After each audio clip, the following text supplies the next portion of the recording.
This is what happened to Italian women during the Second World War. Introduction. War is generally considered a purely masculine activity. However, it is often women who suffer the most, not only during, but also after the war. One of the cruelest tests of this fact occurred just after the Battle of Monte Cassino in central Italy during the first months of 1944. The Battle of Monte Cassino was part of the Allied advance through the Italian peninsula toward Rome, still under Nazi occupation.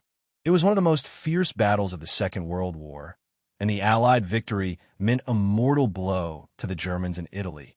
But instead of going down in history as a heroic struggle for the liberation of the Italian people, it became famous for the ruthless violence that was exerted on the civilian population, mainly women.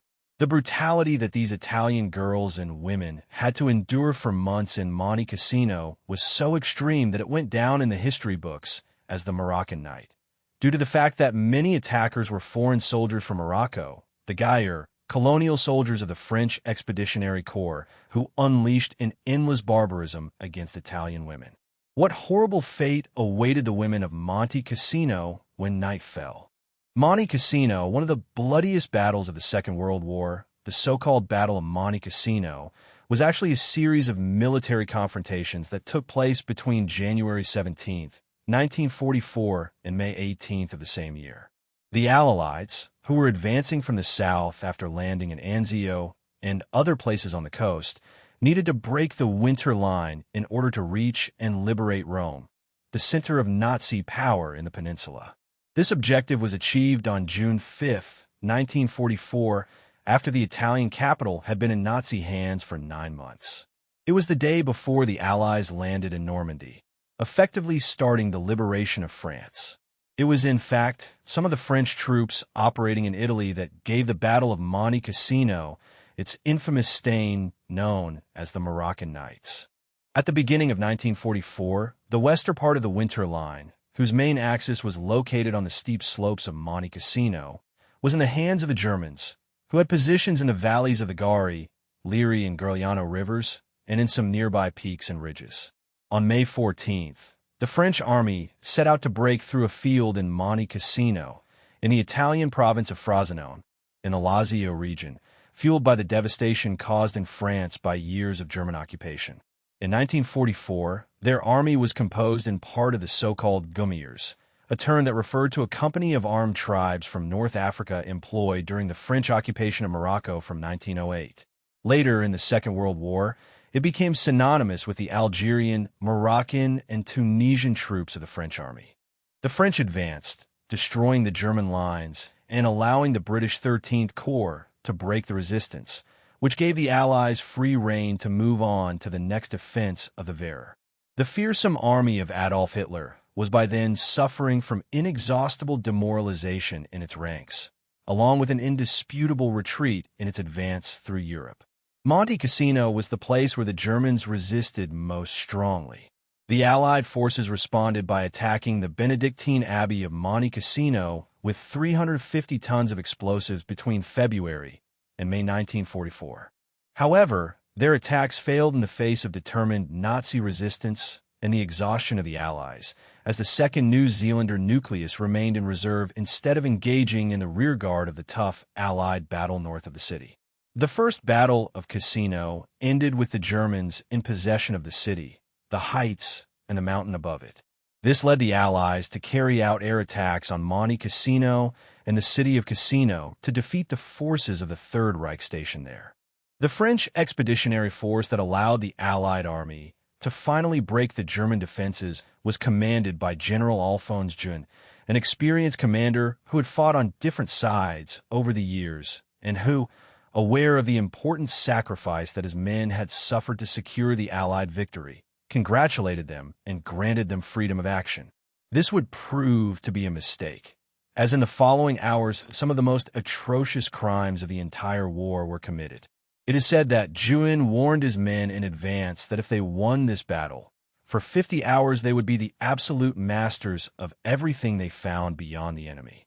He also assured them that no one would punish them for what they did or ask them what they were doing. The following night, thousands of couriers climbed the slopes of the mountains surrounding the cities and towns of the region known as Ciocieria. For the locals, the end of the battle was not a moment of joy in which they regained the freedom lost under Nazi occupation, but the beginning of an absolute nightmare. Witnesses would later state that, when the Germans were near, the men had to hide, but when the North African Gummers arrived, it was their daughters and wives who had to hide. According to reports, the Gummers caused sexual assaults and looting on an unimaginable scale. It was a true orgy in which even children and old men were sodomized by the insatiable French troops. Complaints were filed with Juin about the behavior of his men, and even the intervention of the Pope was requested. Later, he would take the extraordinary measure of prohibiting Allied troops of color from entering Rome. Looting, like sexual assault, is as old as war itself, and Allied veterans of all nationalities happily admit to stealing food, wine, and valuables from the homes of Italian civilians. This practice was so common that the Germans even set traps with attractive propositions to trap unsuspecting Allied soldiers. Many Allied soldiers died while trying to rob Italian civilians. Prisoners of war were also considered legitimate prey, and few arrived at the prison camp with their watches. Other stories are darker and are only told with great regret by veterans.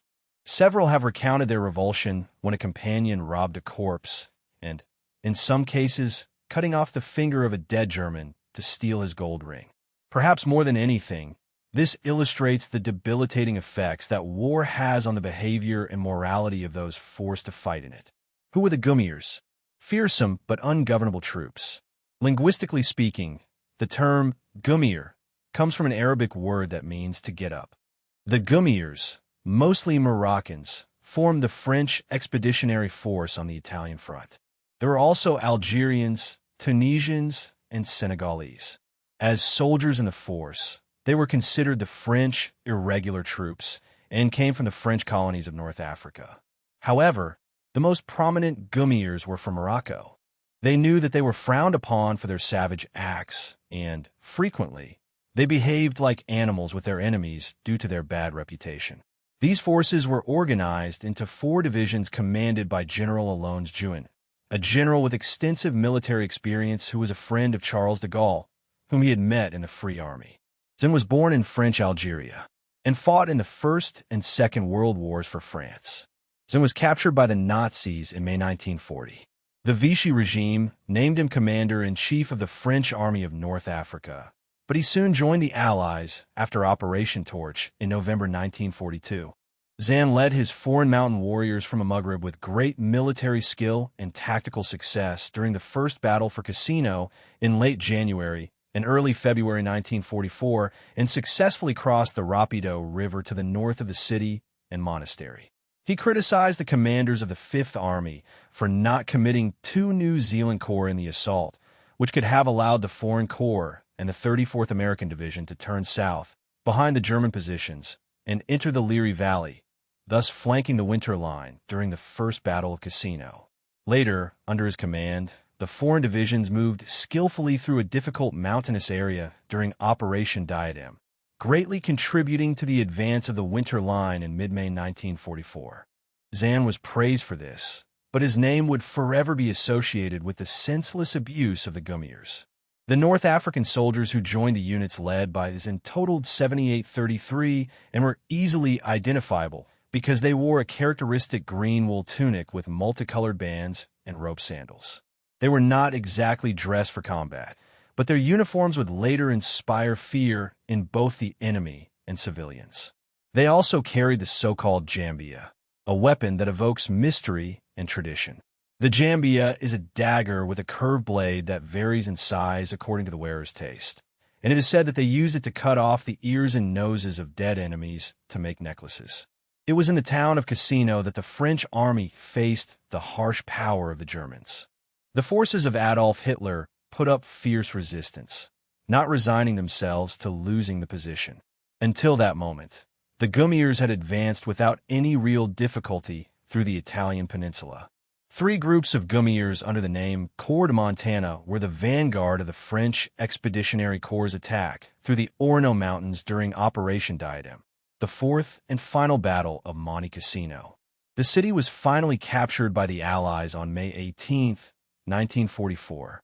Despite this impressive feat, they are not primarily remembered for having defeated the Nazi army, but for their brutal and inhuman atrocities and for the ruthless treatment they inflicted on their victims, innocent civilians subject to their cruel and atrocious behavior. Described as typical of beasts, after General Zinn gave them carte blanche at the end of the battle. It seemed that they were immediately avenging themselves on all the inhabitants of the area, regardless of their sex or age. The entire local population became the target of their fiercest, terrifyingly aggressive, and sadistic sexual appetites.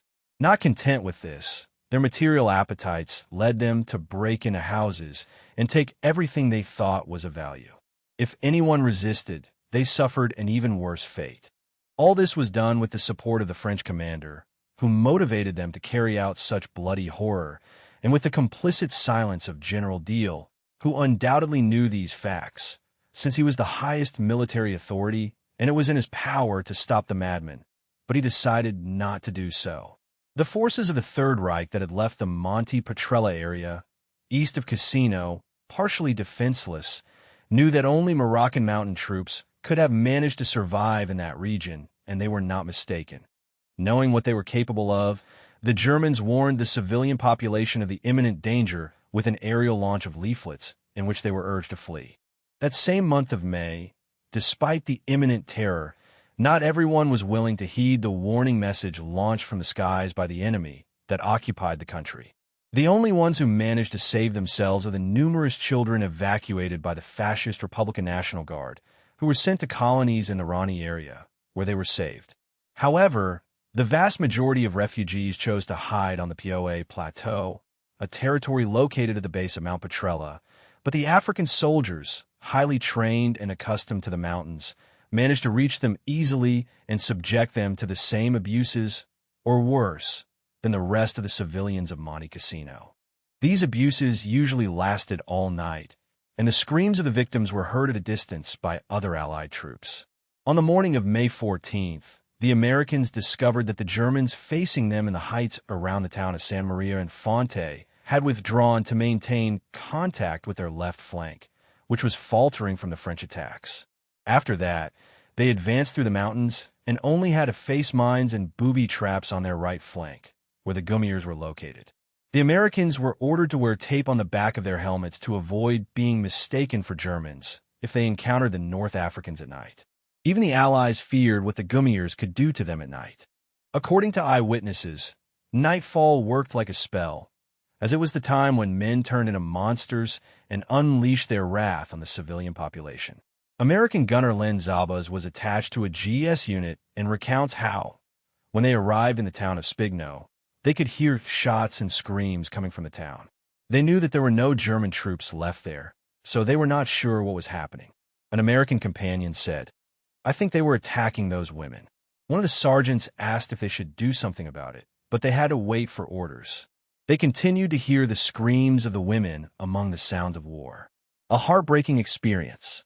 Other American soldiers witnessed a particularly gruesome scene and recount how they found a preacher who had been horribly beaten and abused, and that later his body was thrown into the street like garbage. When asking other people about the fate of the priest, they were informed that he had had the terrible idea of intervening and trying to save 3 little girls from being abused by Gummiers. Next, they focused their attention on the priest, who was severely beaten, tied to a post, and sexually assaulted by several men who took turns throughout the night. Finally, the priest died from his injuries. The French military command, which did not forgive these crimes, immediately executed several of the culprits, but that did not stop the barbarity. In military terms, the French had much to be proud of. Zann's daring attack through the mountains had shattered the southwestern flank of the Winter Line, and the speed of the subsequent attacks prevented the Germans from holding the Hitler Line in the coastal sector. It also greatly complicated the German position in the Liri Valley. The British were aware of this, and, late on May 16th, the commander of the 8th Army, Lieutenant General Leese, ordered the 78th Division to cut Route 6 behind Cassino.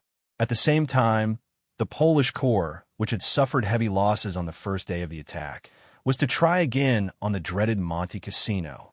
There are testimonies of unbridled cruelty against women, girls, and priests.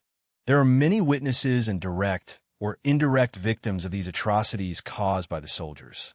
The locals still remember with horror some of the scenes that they saw and lived in first person, although many are no longer alive to tell it. The story of what they lived has been transmitted from mouth to mouth from generation to generation and continues until today, giving veracity to one of the many dark chapters of the terrible war. The wounds inflicted by that inconceivable cruelty attack are far from healed, and those who suffered cannot forget a single moment, as their stories reflect. Many people were forced to leave their homes because they did not feel safe there.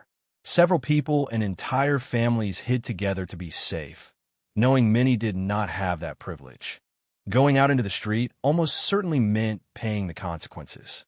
While hiding and trying to stay safe, they constantly heard cries for help, though they could do nothing. Many survivors claim to feel cowardice, but on the other hand, they could do little to help their fellow men. They preferred not to become new victims, but to protect their loved ones. When night fell, the nightmare began. You could hear the moans of the young women who were kidnapped during the afternoon. It was a lament that found no consolation and froze the blood of those who heard it. They thought they could be next to suffer the same violence, so they kept silent, even though the screams were desperate. From then on, the Battle of Monte Cassino became synonymous with horror. The word mariner remained in the popular imagination of this region that lived the terror of the war firsthand. Entire civilian populations were victims of the Allies who, in theory, had arrived in Italia to free them from the Nazi occupation and to free them from the brutal fascism of the Axis, led first by Benito Mussolini and then by Adolf Hitler. The French army in the peninsula was made up of 130,000 men, including almost 8,000 African settlers, all tarnished by these events. What happened was much more terrible than the worst nightmare imaginable for those to whom it was directed. Perhaps the most terrible thing of all is that all this happened in a single night, that of May 18th, 1944, after the soldiers listened to their commanding general. Thousands of Guerriers abandoned their camps to wander through the area encompassing several towns in the Korea region, feeling free to do what they wanted without punishment. A terrifying was unleashed. Hell was unleashed for more than 50 hours. There was no control or resistance, and collective violence took over everything. Everything was infernal, and the cruelty with which they treated victims was terrifying. At first, the troops were selective, choosing the most attractive victims to attack first, but then unleashed all their capacity for evil without caring who the recipient was. Among them, no one prevented the aggression, but quite the opposite. They encouraged each other to increase their degree of cynicism and continue as if it were in a competition. They tried to create the most Dantesque scenes, terrible for the magnitude of damage caused, where no adjective can describe the aberrant nature of what was lived. In many cases, it was simply children who were chosen for the abuses, not even teenagers or mature women, as would happen later. Even grandmothers who, in many cases, were over 80 years old, were martyred by the Allied attacks in a town in the region that was assaulted by hundreds of Moroccan soldiers. According to reports, 30 women and 2 men were attacked in a short time. Everything happened so fast that no one could warn them to hide. There was no salvation or escape for the victims of this catastrophe.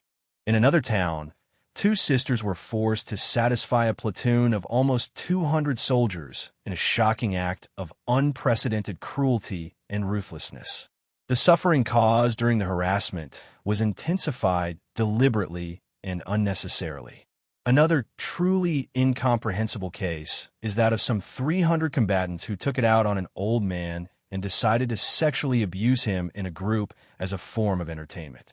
Abusing men was a routine act that satisfied their monstrous thirst, and no town in the region was safe from it. According to written records of the time belonging to the National Association of Civilian Victims of the War, it is known that a parish priest named Don Alberto Terry confronted the rioters to save 2 girls of 6 and 9 years who were going to be attacked by a group. He simply wanted to save them from the abuse to which they were going irreparably. The reaction of the soldiers was quick, and the priest was brutally mistreated before the eyes of the girls. In the town of Pico, a girl and her sister were crucified in a public square while the family was forced to witness the grotesque act. Stories of this savagery abound, and extreme sadism and atrocious brutality were the norm. General Charles Diehl, commander-in-chief of the French army, knew everything that was happening in Italia with his troops under his command, but he did absolutely nothing, not only to avoid it, but to bring it to justice afterwards. General Alphonse Jan, who gave the green light to these atrocities, was never punished by his superiors. Over the years, a large number of documents and testimonies came to light, which made it possible to reconstruct the unbearable events in more detail. Elements were gathered to reconstruct this hidden truth with greater precision. Historians agree that General Juan Herrang unleashed the chaos and caused the worst possible scenario. The culprits were identified as soldiers who, hearing their superiors' words, unleashed their uncontrolled fury, regardless of the damage they were causing, an irreparable calamity of unimaginable magnitude. The fuse was lit, and anyone who resisted, regardless of condition, would also be the object of their aggression. All the small villages in the region, without exception, were savagely attacked. No one was safe, and the inhabitants had nowhere to go. There was simply no escape from such human calamity. The practice carried out by many consisted of holding their prey by the ankles and wrists to immobilize them, and then taking turns to consummate the sexual act, an atrocious and cowardly act carried out by many. It is said that in a town in the area, for women no older than 15 years old were forced to sexually satisfy a troop of 100 soldiers for hours. As a result of this attack, one of them died, and another suffered a psychotic break from which she would never recover and was locked up for life in an asylum. The other two were severely traumatized. But, in addition to these aberrant acts, the mass dedicated themselves to looting houses and stealing everything of value they found. The dispossession of the homes was another of the undesirable practices suffered by the inhabitants of this region, a barbarity without limits that, despite lasting more than 2 days, had lasting consequences. The figures of horror. How many women were attacked? The mayor of the town of Asperia, a municipality in the province of Frosinone, reported that in his town 700 women out of a total of 2,500 were sexually assaulted and that some had died as a result of the assaults. In the course of the events, and throughout the affected area, more than 7,000 civilians, including children, were sexually abused by members of the Gomir Corps. The number of men killed has been estimated at 800. It is believed that the Moroccan massacre claimed almost 200,000 victims. People of all ages were attacked, abused, tortured, and murdered without any kind of accountability. According to historical documents, there are more than 20,000 cases of sexual assaults, but this figure only takes into account those who had the courage to report the abuses they suffered. However, this does not reflect the reality entirely, since many cases were not reported, probably the vast majority of them. Specialists estimate figures as high as 60,000. Which means that most of the women who lived in the area had to endure some of the worst abuses and tortures known to humanity. In addition, the reports revealed that many women and girls were repeatedly abused by more than one aggressor. There are even reports of soldiers breaking the victims' teeth during the assault to prevent them from biting.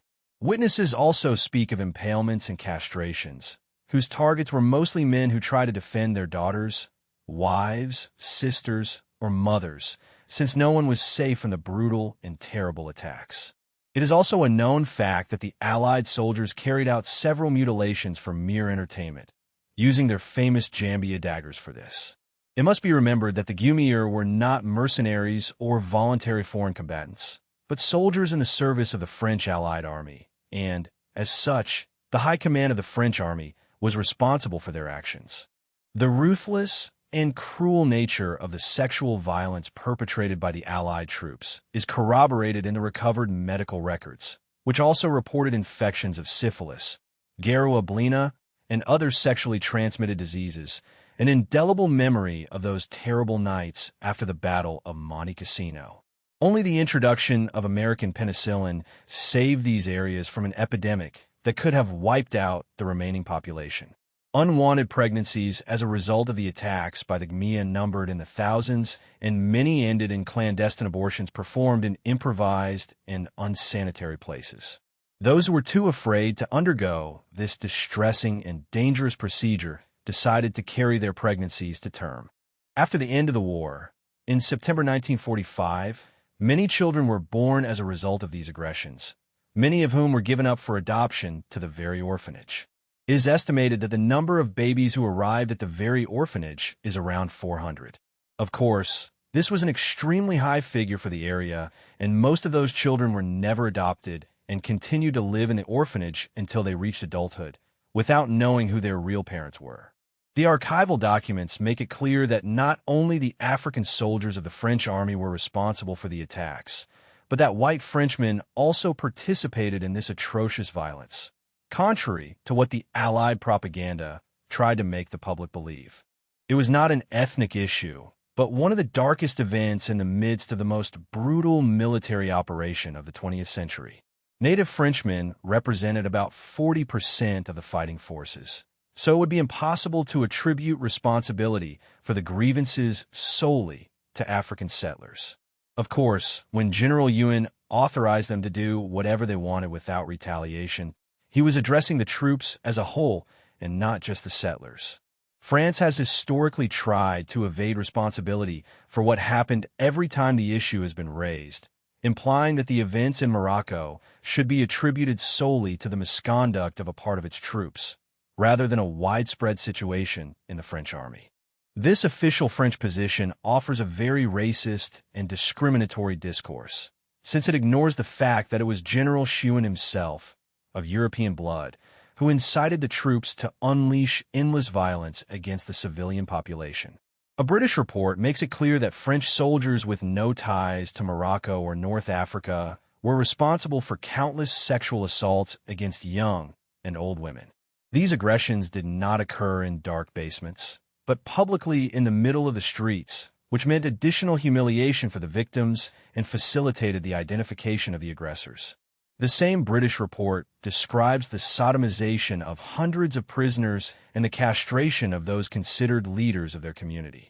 This demonstrates the absolute indifference and complicity of the French officials, who seem to have participated in the massacres and remained silent in the face of this atrocious act. The same reports indicate that absolutely all the women in the villages of Patria Pofi, Isolita Supino, and Morolo were sexually assaulted in Lanola. 50 young women, most of the female population of this small town, were assaulted when the French troops arrived on May 21st, since there were not enough women for everyone. Girls and old women were also chosen to be abused. At that time, the International Red Cross offered its help to the Italian government, but it strongly opposed it so as not to strain relations with France and not to provoke a major conflict at an international level. Thanks to all these actions, a veil of silence was imposed on the events of Monte Cassino, both by the perpetrators and by the government of the victims. Their high commands were ignored, there were no accusations, and there were no internal investigations within the military ranks. Simply, nothing happened. In this savage context, which took place in isolated mountain villages in the midst of a global conflict, it is difficult to establish the exact number of deaths and cases of abuse. Probably tens of thousands of people were affected by these sexual assaults, regardless of their sex or age. Consequently, it is also difficult to know the number of people who, as a result of the psychological and emotional trauma caused by this atrocious experience, were unable to continue with their lives normally. Many of them interrupted their studies and had difficulties finding or maintaining a partner or forming families. Some even ended up taking their own lives or becoming clinically insane. Secret military reports recount these abuses and provide a heartbreaking record of one of the worst episodes of this tremendous war. Here we learned that, according to reports, even animals were the object of their sexual aggression. The methodology used by the combatants is described in detail in these documents. They relate the modus operandi of many of these aggressors. If the door of the house was closed, they knocked it down and upon finding a person inside, they left her unconscious with a blow with the butt of the weapon, dragged her near the house, and abused her in front of the rest of the family and under the horrified gaze of any passerby. The after effects of the 80 years of impunity of the 80 Moroccans. With the passage of time, they were encouraged to speak and to provide more information about this unbearable experience that left them marked forever. This required a lot of courage, not only because giving testimony forced them to remember those horrible events, but also because they were exposing themselves to public shame and accusations. A woman testified that she saw some Allied soldiers who noticed a girl with expensive earrings. One of them approached and, without ceremony, tore the earrings off her ears with his bare hands. The witness related in detail the cries of pain that the victim emitted in that savage scene, while the soldier seemed to enjoy her pain. Another witness was surprised to see her younger sister sitting motionless with her head between her legs. Upon approaching, she noticed a trickle of blood running down her legs to her feet, a clear example of the pressure exerted on women to remain silent about these humiliations. When the older sister asked her mother what was wrong, the mother simply asked her not to bother her, that she had only hurt herself. Only much later did she manage to understand what had happened to her poor sister. A group of women who initially defended themselves from individual aggressors were attacked as a group. Their resistance was useless against the large number of aggressors. First, the assailants took out their weapons and fired into the air to scare them, and then began to separate the girls and attack them individually in small groups. Those who tried to defend themselves from such atrocity suffered terrible consequences, whether neighbors or relatives. Many were pierced with sharpened sticks or stakes along the body as a form of torture and execution, and died slowly bleeding out. A father who tried to defend his daughter at the top of Monte Cassino was beaten to death. There are countless chilling accounts of the coldness of these individuals, who did not seem to feel any remorse. A witness recounts how a soldier entered her house while another waited outside. Her father came out and asked what was happening, to which the soldier outside only responded by shooting him at point-blank range. He died instantly. To this day, some historians and truth-seekers continue to press for justice to be done and for the case of the horrible events to be closed. Some even demand that the Italian government collect all the testimonies and evidence to take action together with France, so that they assume full responsibility for the events and pay compensation. Surprisingly, many witnesses of this terrible and violent act are still alive. On June 18, 1944, Pope Pius XII urged Charles de Gaulle to take action. A year later, the French courts prosecuted 300 Moroccans for what happened in Italian territory. Although the results were not those expected by the outraged international community, it is believed that at least 10,000 soldiers participated in one way or another in these events. And not only Moroccan's conclusion, on November 26, 2004, 60 years after the fateful nights of the 8 Moroccans, the president of an association of Moroccan ex-combatants in the middle of Ben Ralat officially apologized for what happened in Monte Cassino. It was an act fateful nights of the 8 Moroccans. The president of an association of Moroccan ex-combatants, Ben Ralat, officially apologized for what happened in Monte Cassino. It was a brave act that sought to close the chapter for the victims and also to make the events of Monte Cassino known to the general public, who for the most part were unaware of the cruelty of those nights. But it also had another important effect. The official apology made it clear to everyone that the French government never took the same measures to compensate the families of those affected. To date, the French government has not issued any public apology or recognized what happened in Monte Cassino, which constitutes a clear show of negligence and indifference towards the memory of those affected. The horrors of war generate anguish and tension in both combatants and the local population. However, no level of stress can justify the use of the female body as an object of the most basic passions. Sexual violence cannot be understood as a justifiable catharsis after what was experienced on the battlefront. The crimes of Monte Cassino could have been avoided, but the commanders responsible for the Allied army not only did not do so, but encouraged them. Many have tried in vain to find an explanation for so much pain, but nothing can justify what happened, not even the horror of war itself. It was a criminal act, a horrible and savage episode of violence by a group of soldiers who were given permission to do what they wanted with the guarantee of not paying the price for their ruthless acts, which caused so much damage. It is even more unforgivable that, throughout history, the governments involved have never offered an apology to the victims, who only have their voice to tell their story and prevent it from happening again.